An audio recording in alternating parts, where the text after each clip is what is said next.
Steve is shopping for a new motorcycle. He finally finds one for a great price. The motorcycle is missing a seal though, so whenever it rains, Steve has to smear Vaseline over the spot where the seal should be. Steve's girlfriend is having him over for dinner to meet her parents one evening. He drives his new motorcycle to his girlfriend's house. She is waiting outside for him when he arrives. No matter what happens at dinner tonight, don't say a word. Our family had a fight a while ago about doing the dinner dishes. We haven't done any since, and the first person to speak at dinner has to do them. Steve sits down for dinner and soon notices that his girlfriend wasn't exaggerating. It is just how she described it. Dishes are piled up to the ceiling in the kitchen and nobody is saying a word. Steve decides to have a little fun. He grabs his girlfriend, throws her onto the table, and has sex with her in front of her parents. His girlfriend is a little flustered, her father is obviously livid, and her mother is horrified. Yet when Steve and his girlfriend resume their places at the dinner table, nobody says a word. A few minutes later, Steve grabs his girlfriend's mom, throws her onto the table, and does a repeat performance. Now his girlfriend is furious, her father is boiling, and her mother is a little more pleased. But still, there is complete silence at the table. Suddenly, there is a loud clap of thunder and it starts to rain. Steve remembers his motorcycle outside, and so he jumps up and grabs his jar of Vaseline. With a look of terror in his eyes, the girlfriend's father backs away from the table and exclaims, "Okay, enough already. I'll do the damn dishes." A father-to-be was waiting anxiously outside the labor ward where his wife was delivering a baby. A nurse came up to the man and said, "You have a girl, but there's another one on the way, so come back soon." Twins, he thought, a little shakily. He went away and came back an hour later to be told that the second baby had been born, but there was still another on the way. Good grief, he thought. He went to the pub down the street and after a beer, he phoned in and was told a fourth one was on the way. He started to drown his sorrows. A few stiff whiskeys later, he called the hospital again, but was so drunk he dialed the wrong number and got the recorded cricket score. Crying in agony, he collapsed on the floor, a poor, devastated, shuddering, and weeping mess. As the barman struggled to pick him up, he heard the voice from the phone say, "The score is 88 all out, and the last one was a duck." A man is driving a van full of penguins and is pulled over by a cop. "Sir," says the policeman, "are you aware that there are penguins in your van?" "Yep," says the man. "They're my penguins. They belong to me." The policeman looks at the man in disbelief and then back at the penguins who hoot at him. "Sir, I'm afraid this is unacceptable. I need you to take them to a zoo immediately." The man replies, "I'll take them right away," and drives off. The next day, the police officer sees the same exact van driving by, and to his astonishment, it is still full of penguins. He pulls the man over again and notices that he and the penguins are all wearing sunglasses, sunscreen, and Hawaiian shirts. The officer gapes at him and says, "Sir, I thought I told you to take these penguins to the zoo." "Yes, I did, and today I'm taking them to the beach." A 17-year-old boy who works part-time at Pizza Hut drives up to park in front of the house in a beautiful Porsche. Naturally, his parents know that there's no way he earned enough with his after-school job to buy such a car. "Where did you get that car?" his mom and dad screamed in shock. "I bought it today," replied the teen calmly. "With what money, young man?" his mom demands. "We know how much a Porsche costs, and you cannot afford it." "Well, it's used, and I got a good deal," says the boy. "This one cost me $20. "Who on earth would sell a car like that for $20? "The woman up the street," the boy replies. "I don't know her name, she just moved in. She ordered a pizza, and when I delivered it to her, she asked me if I wanted to buy a Porsche for $20. The boy's dad and mom hurry over to their new neighbor's house, ready to demand an explanation. Curiously, their new neighbor is calmly planting flowers in her front yard. "I'm the father of the kid you just sold a sports car to for $20. The dad says, "I need an explanation from you." "Well," the woman says, not looking up from her garden, "this morning I got a phone call from my husband. I thought he was on a business trip in Florida, but it seems he has run off to Hawaii with his secretary and doesn't intend to come back. What on earth does that have to do with selling our son a Porsche for $20? The boy's mom asks, utterly perplexed. The new neighbor smiles very big and pauses for a minute. "Well, my husband asked me to sell his new Porsche and send him the money. So I did." A man absolutely hated his wife's cat and decided to get rid of him one day by driving him 20 blocks from his home and leaving him at the park. As he was getting home, the cat was walking up the driveway. The next day, he decided to drive the cat 40 blocks away. He put the beast out and headed home. When he reached his driveway, there was the cat. He kept taking the cat further and further, but the cat would always beat him home. One day, he decided to drive hundreds of miles away. He drove out of town, through the desert, and into the next state until he reached what he thought was a safe distance from his home. He let the cat out and headed back. Hours later, the man calls home to his wife. "Jen, is the cat there?" "Yes," the wife answers. "Why do you ask?" "Put him on the phone," the man replies. "I'm lost and need directions." When I was learning to drive in the winter, my dad told me, "If you're ever lost in the snow, wait for a plow truck, then follow it." One cold, snowy Minnesota night, I got lost on the way home. The snow was blowing so fast and piling up so high, I couldn't see any street signs.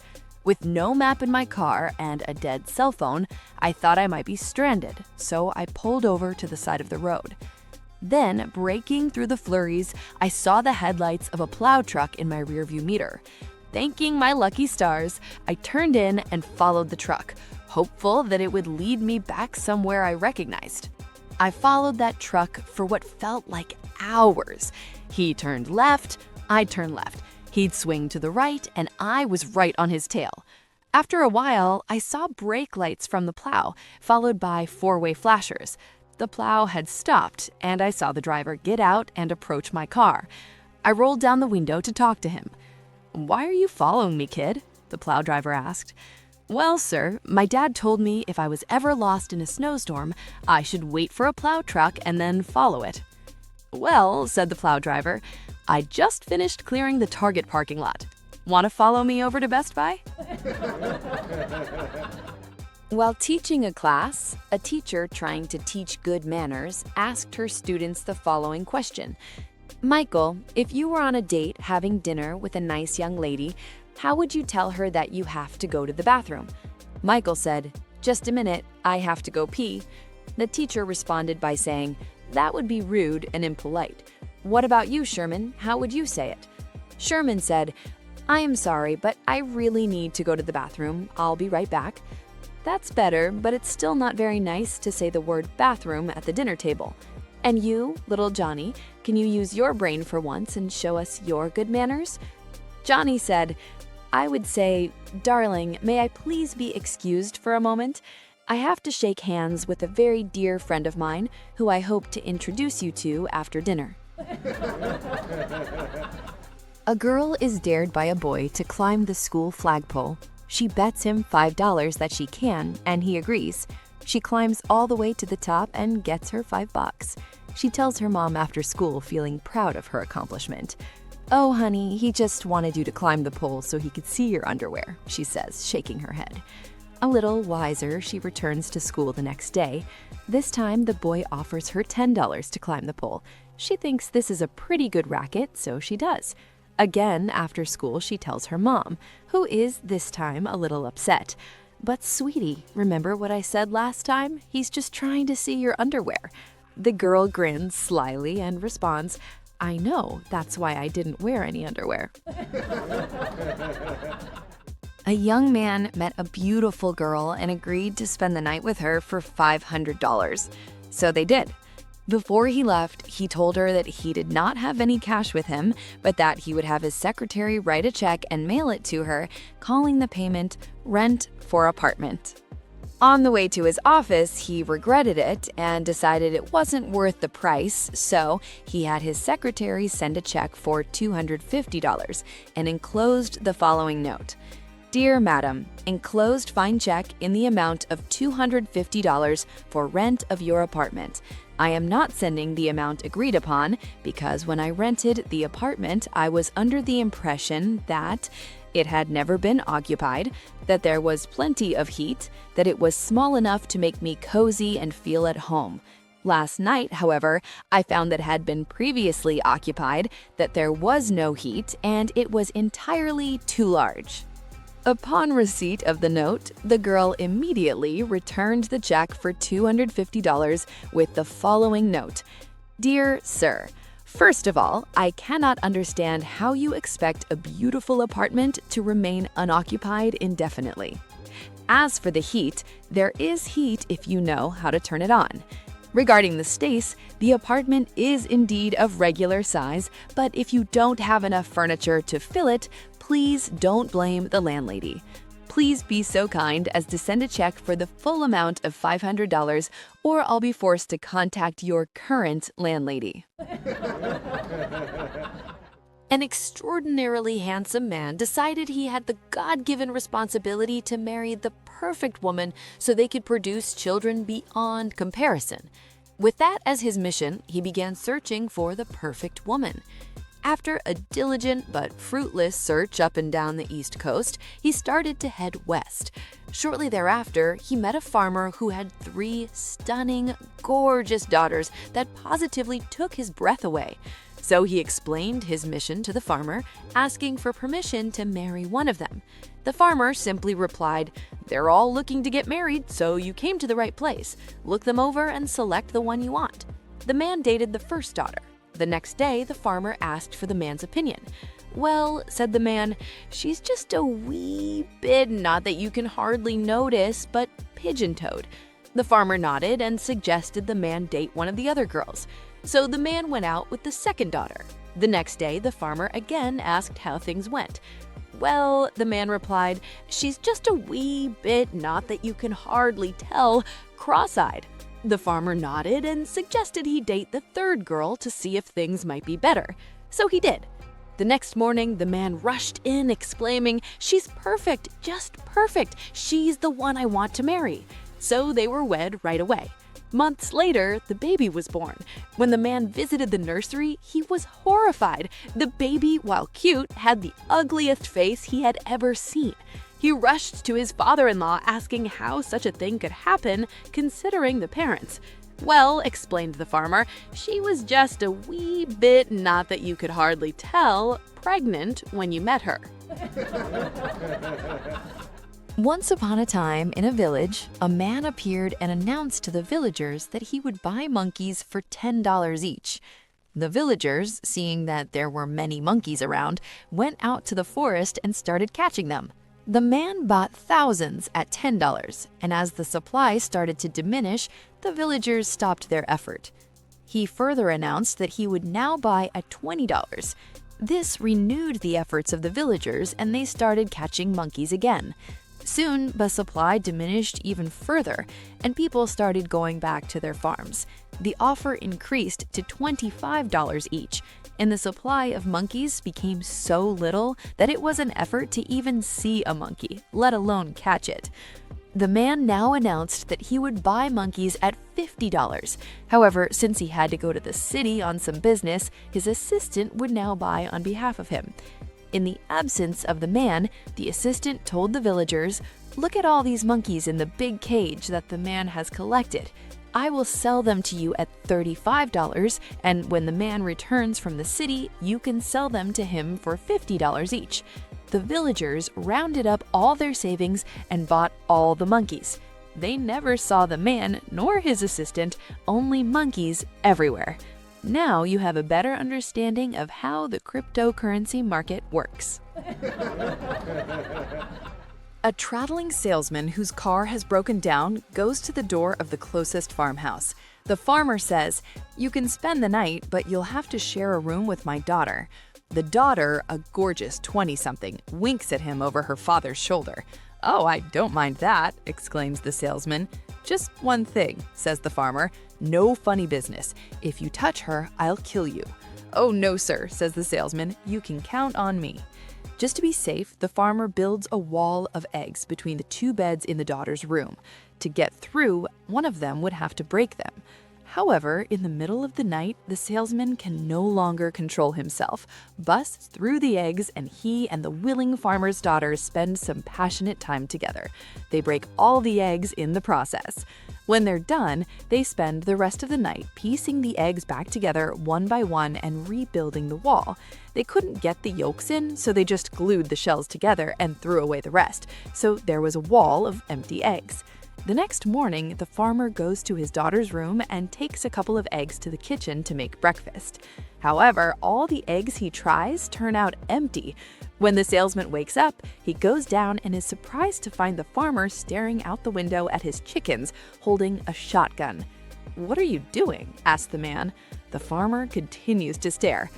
"I think one of my roosters is using a condom." A woman joins a country club and one day hears the guys talking about their golf round.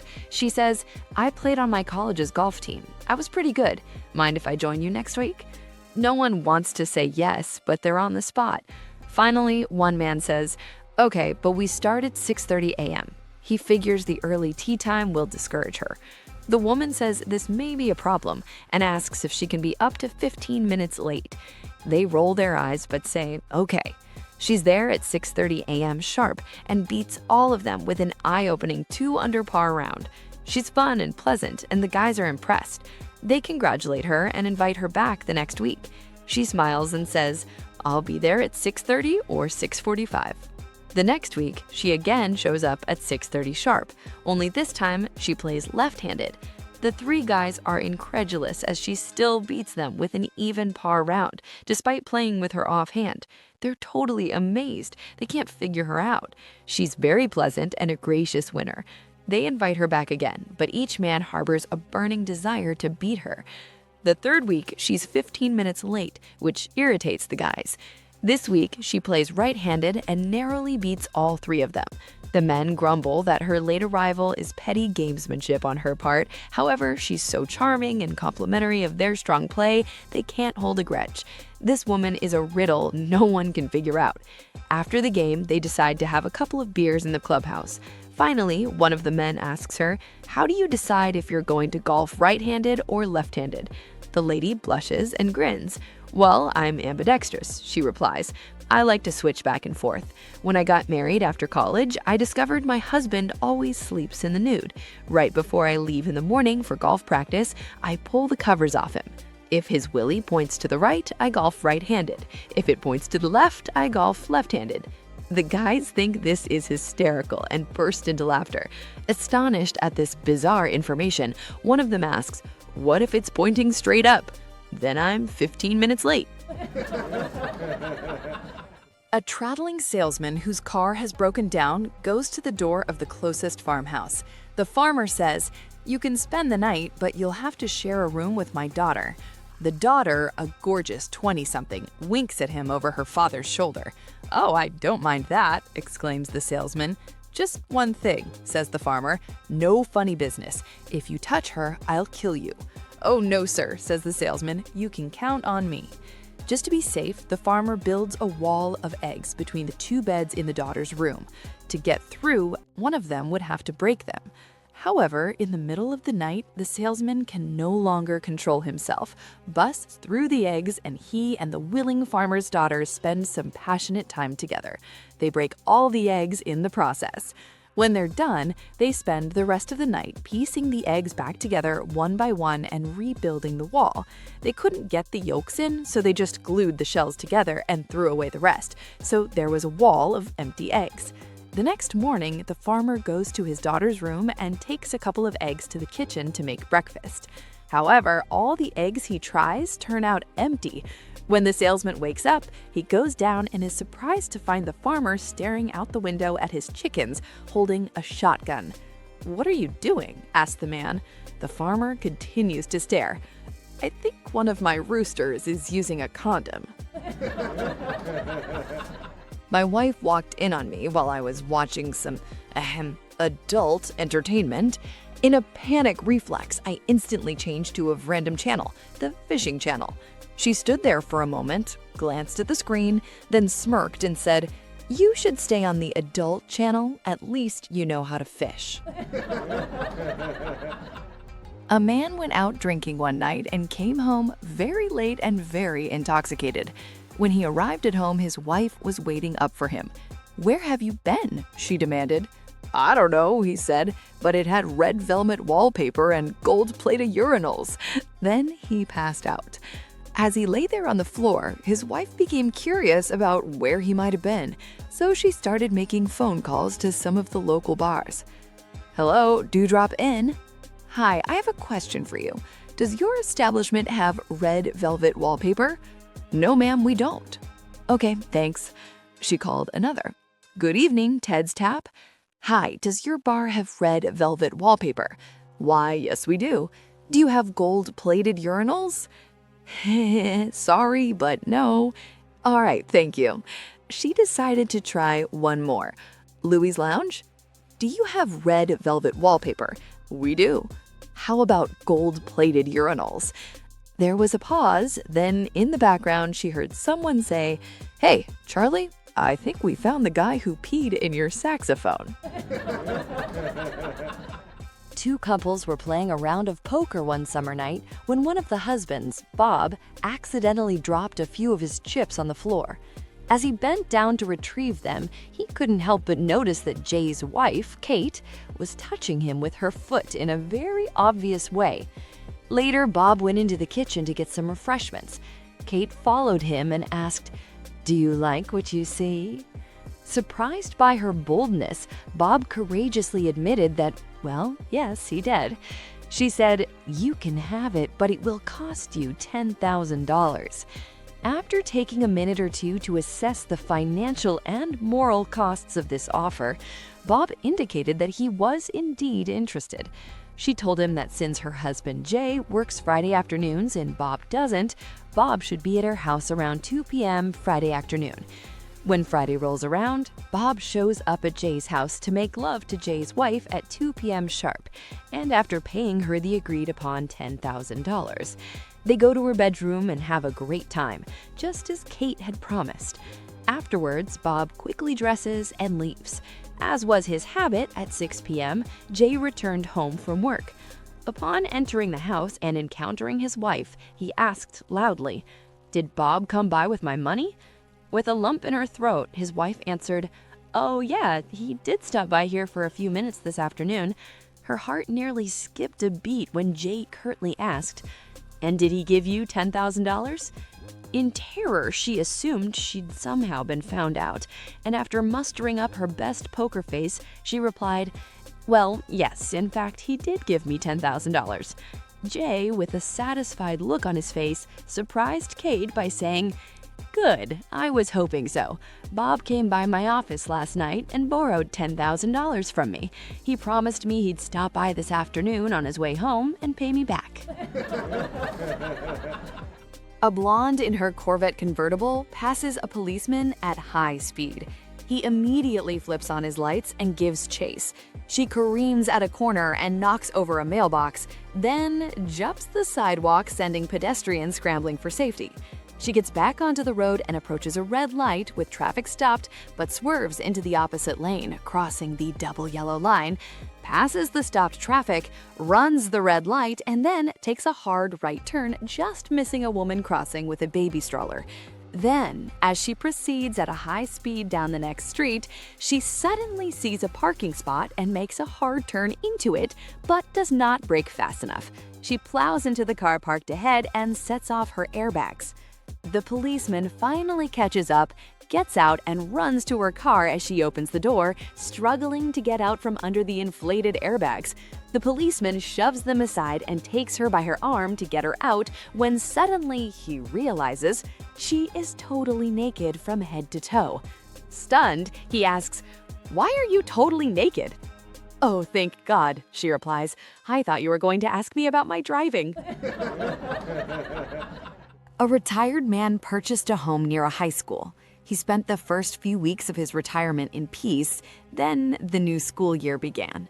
One afternoon, early into the first semester, 3 loud young boys came down his street, beating merrily on every bin they came across. They then did so the following day, and the day after that, until finally the retiree decided it was time to take some action. The next afternoon, he walked out to meet the boys as they banged their way down the street. Stopping them, he said, "You kids are a lot of fun. I used to do the same thing when I was your age. Will you do me a favor? I'll give you each $1 if you'll promise to come around every day and do your thing." The boys were more than happy and continued to bang the bins every day on their walk home. After a week, the old man walked out and greeted the kids again. However, this time, he didn't have a smile on his face. "This recession's really putting a big dent in my income," he told them. "I'm gonna have to cut it down to 50 cents a day to keep you kids banging the bins." The kids were obviously unimpressed, but they accepted the reduction in payment and continued their afternoon activities. A few days later, the man approached them again. "Look," he said, "I haven't received my retirement checks yet, so I'm not going to be able to give you more than 25 cents to bang on the bins. Will that be okay?" "That's it," the drum leader exclaimed. "If you think we're going to waste our time beating these around for 25 cents a day, you're nuts. No way, mister. We quit." And the man enjoyed peace and serenity for the rest of his days. A man has his mother-in-law move in with him when she lost her job. About a week later, he returns home from his job and finds her laying on the floor, unconscious. He calls 911, the ambulance comes and takes her off to the hospital. He calls his wife and tells her she may have to cut her business trip short, but he'll keep her posted. He gets to the hospital and waits outside the surgery, nervous and pacing. Soon, the doctor comes out and says he has some good news and some bad news. "Give me the bad news first, Doc." "Well, your mother-in-law had a massive stroke. She's lost her ability to speak and can only cackle like a chicken." The man nods his head. "She has also lost all motor control to her arms and legs. So not only won't she be able to walk, she won't even be able to feed herself. You'll have to feed her baby food for the rest of her life, every day, 3 times a day." Somberly, the man nods, so the doctor continues. "Without any motor control, she'll also be incontinent, so she'll have to wear diapers for the rest of her life. You'll have to clean her and put a new diaper on her several times a day for the rest of her life." The man nods, processing all this information in his brain, then looks to the doctor and asks, "That's some pretty bad news, but you said you had some good news. What's the good news?" "The good news is, I'm just joking with you, she died." A programmer and his project manager board a train headed through the mountains. They can find no other place to sit, except for 2 seats right across the aisle from a young woman and her grandmother. After a while, it becomes quite clear that the woman and the programmer are interested in each other, as they keep looking at each other. Soon, the train passes into a tunnel and it is pitch black. There's the sound of a kiss, followed by the sound of a slap. When the train finally emerges from the tunnel, the 4 sit there without saying a word. The grandmother thinks to herself, "It was very rude of that young man to kiss my granddaughter, but I am glad she slapped him." The project manager thinks to himself, "I did not think the programmer was brave enough to kiss the woman, but I wish she hadn't missed him when she slapped me." The young woman thought to herself, "I am glad the guy kissed me, but I wish my grandmother had not slapped him." The programmer has a satisfied smile on his face and thinks, life is good. How often does a guy have a chance to kiss a beautiful woman and slap his project manager at the same time? As a butcher is shooing away a dog from his shop, he sees a $25 bill and a note in his mouth that reads, 10 pork chops, please. Amazed, he takes the money, puts a bag of 10 pork chops in the dog's mouth, and quickly closes the shop. He follows the dog and watches him wait for a green light, look both ways, and trot across the road to a bus stop. The dog checks the bus schedule and sits on the bench when a bus arrives, then boards the bus. The butcher follows, dumbstruck. After a while, the dog stands on his back legs to pull the yellow stop cable. The butcher follows him off the bus. The dog runs up to a house and drops his bag on the step. He goes back down the path, takes a big run, and throws himself whap against the door. He does this again and again. No answer. So he jumps on a wall, walks around the garden, beats his head against a window, jumps off, and waits at the front door. A big guy opens it and starts cursing and shouting at the dog. The butcher runs up and screams at the guy, "What the hell are you doing? This dog is a genius." The owner responds, "Genius, my ass. It's the second time this week he's forgotten his keys."